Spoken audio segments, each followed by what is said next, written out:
মধ্যে তোমাদের প্রতিকার হয়ে যাবে।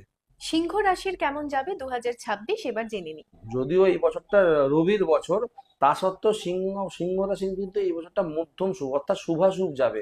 মানে শনির কিন্তু এখন ঢাইয়া চলছে সিংহ রাশির ওপর, তাই জন্য মধ্যম শুভ হবে। যে কোনো ক্ষেত্রে, যে চাকরি বলো, বিদ্যা বলো, ব্যবসা বলো, শুভাশুভ মানে শুভ এবং অশুভ নিয়ে তোমাদের চলতে হবে। তবে এবছর কিন্তু সিস্টেম চেঞ্জ হবে, বিভিন্ন রকম সিস্টেমে চেঞ্জ হবে।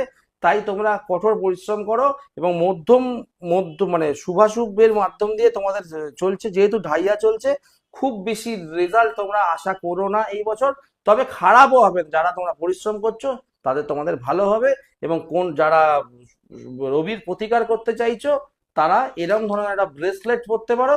এটা হচ্ছে আমাদের রবি রত্নের উপরত্নের ব্রেসলেট। যারা রত্ন কিনতে পারছো না, চুনি কিনতে পারছো না, এই ব্রেসলেট পরতে পারো।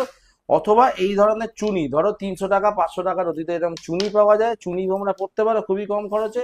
এখানেও দেখো বিভিন্ন রকম চুনি আছে, চুনি তোমরা পরতে পারো। এগুলো রবির প্রতিকার রত্ন এবং উপরত্নের ব্রেসলেট সবই তোমরা পেয়ে যাবে। এবং তোমরা ভালো থেকো। শুভাশুভ মধ্যম শুভের মাধ্যমে দিয়ে যে যে ফিল্ডে আছো তাদের এবছরটা যে